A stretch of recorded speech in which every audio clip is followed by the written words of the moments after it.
IPL 2026ರ ಸಂಭ್ರಮ ಇಂದಿನಿಂದ ಶುರುವಾಗಿದೆ. ಒಂದು ಕಡೆ ಸಂತೋಷ, ಮತ್ತೊಂದು ಕಡೆ ದುಃಖ. ಚಿನ್ನಸ್ವಾಮಿ ಕ್ರೀಡಾಂಗಣದಲ್ಲಿ ನಡೆದ ಭೀಕರ ಕಾಲ್ತುಳಿತದ ಕರಾಳ ನೆನಪು ಕಾಡ್ತಾ ಇದ್ದು ಇಂದಿಗೂ ಕಣ್ಣೀರ ಕೋಡಿ ಹರಿತಾ ಇದೆ. RCB ಅಭಿಮಾನಿಗಳ ಕಣ್ಣೀರ ಕಹಾನಿ ಇಲ್ಲಿದೆ ನೋಡಿ. IPL ಹಬ್ಬದ ಸಂಭ್ರಮದ ನಡುವೆ ಕರಾಳ ದಿನದ ನೆನಪು. ಹುಟ್ಟು ಹಬ್ಬದಂದೇ ಮಗನ ನೆನಪಿನಲ್ಲಿ ಪೋಷಕರ ಕಣ್ಣೀರು. IPL 2026ರ ಸಂಭ್ರಮ ಇಂದಿನಿಂದ ಶುರುವಾಗಿದೆ. ಈ ಸಂಭ್ರಮದ ನಡುವೆಯೂ ಕಳೆದ ವರ್ಷ ಚಿನ್ನಸ್ವಾಮಿ ಕ್ರೀಡಾಂಗಣದಲ್ಲಿ ನಡೆದ ಭೀಕರ ಕಾಲ್ತುಳಿತದ ಕರಾಳ ನೆನಪು ಕಾಡತೊಡಗಿದೆ. ಆ ದುರಂತದಲ್ಲಿ ಪ್ರಾಣ ಕಳೆದುಕೊಂಡ 11 ಅಭಿಮಾನಿಗಳ ಕುಟುಂಬದಲ್ಲಿ ಇಂದಿಗೂ ಶೋಕಸಾಗರ ಆವರಿಸಿದೆ. ವಿಶೇಷವಾಗಿ ಯಾದಗಿರಿಯ ಶಿವಲಿಂಗ ಎಂಬ ಯುವಕನ ಮನೆಯಲ್ಲಿ ಕಣ್ಣೀರಿನ ಕೋಡಿ ಹರಿಯುತ್ತಿದೆ. ಯಾದಗಿರಿ ಮೂಲದ ಚಂದ್ರಪ್ಪ ಮತ್ತು ಲಕ್ಷ್ಮಿ ದಂಪತಿಯ ಪುತ್ರ ಶಿವಲಿಂಗ ಬೆಂಗಳೂರಿನಲ್ಲಿ ಗಾರೆ ಕೆಲಸ ಮಾಡಿಕೊಂಡಿದ್ದ. ವಿರಾಟ್ ಕೊಹ್ಲಿಯ ಪರಮ ಅಭಿಮಾನಿಯಾಗಿದ್ದ. ಕಳೆದ ವರ್ಷ IPL ಸಂಭ್ರಮದ ವೇಳೆ ನಡೆದ ಕಾಲ್ತುಳಿತದಲ್ಲಿ ಬಲಿಯಾಗಿದ್ದ. ಆಶ್ಚರ್ಯವೆಂದರೆ ಇಂದು ಶಿವಲಿಂಗನ ಹುಟ್ಟುಹಬ್ಬ. ಪ್ರತಿ ವರ್ಷ ಈ ದಿನದಂದು ಸಂಭ್ರಮದಿಂದ ಇರುತ್ತಿದ್ದ ಮನೆಯಲ್ಲಿ ಈಗ ಮಗನ ಫೋಟೋದ ಮುಂದೆ ಪೋಷಕರು ಕಣ್ಣೀರು ಹಾಕುತ್ತಿದ್ದಾರೆ.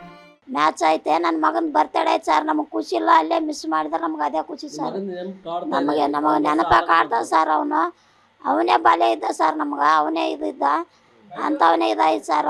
ನಮಗೆ ಖುಷಿ ಇಲ್ಲ ಸರ್. ಅಲ್ಲೇ ಮಿಸ್ ಮಾಡಿದ್ರೆ ಅದೇ ಖುಷಿ. ಓದಿದ್ದ ಸರ್, ಇವತ್ತು ಅವನು ಇದ್ದಂಗಿದ್ದ ಸರ್ ಅವನು. ಮತ್ತೊಂದು ಕಡೆ ಚಿಕ್ಕಬಳ್ಳಾಪುರದಲ್ಲಿ RCB ಅಭಿಮಾನಿ ಮನೆಯಲ್ಲಿ ಮೌನ ಆವರಿಸಿದೆ. ಕುರುಟಹಳ್ಳಿ ಗ್ರಾಮದ ಶ್ರವಣ್ RCB ವಿಜಯೋತ್ಸವದ ವೇಳೆ ಕಾಲ್ತುಳಿತದಲ್ಲಿ ಪ್ರಾಣ ಬಿಟ್ಟಿದ್ರು.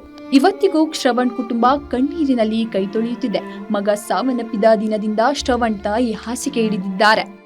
ಅವತ್ತಿನಿಂದ ತಂದೆನೂ ಬರೋದು ಅಳ್ಳೋದು, ಸದ್ಯ ಊಟನೇ ಮಾಡಲ್ಲ ಅವನು. ಆರಮ್ಮ ಇದ್ರ ಮೇಲಿನಿಂದ ಹೇಳಲೇ ಇಲ್ಲ. ಮೇಲೆ ಇದ್ದತ್ತದೆ ಉಸಿರು, ಯಾವಾಗ ಇದಾಗೈತಳೆ ಅಂದು ನಮಗೂ ಭಯ ಆಗ್ತದೆ. ಬೆಳ್ಳಿನಿಂದ ನನ್ನ ಹತ್ತು ಇವಾಗ ಆಸ್ಪತ್ರೆಗೆ ಕಳಿಸಿದ್ನಿ. ಹಂಗಿದ್ದಾರೆ. ಇನ್ನೊಬ್ಬ ಮಗ ಇದ್ದಾನೆ, ಅವನಿಗೆ ಏನನ್ನ. ಒಟ್ಟಾರೆ ವಿಧಿಯ ಆಟವೋ ಏನೋ, ಮಾಡದ ತಪ್ಪಿಗೆ ಕಳೆದ ಬಾರಿ RCB ವಿಜಯೋತ್ಸವದ ವೇಳೆ 11 ಮಂದಿ ಪ್ರಾಣ ಬಿಟ್ಟಿದ್ದಾರೆ.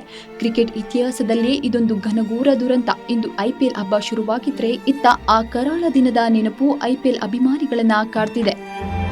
Bureau report, Guarantee news.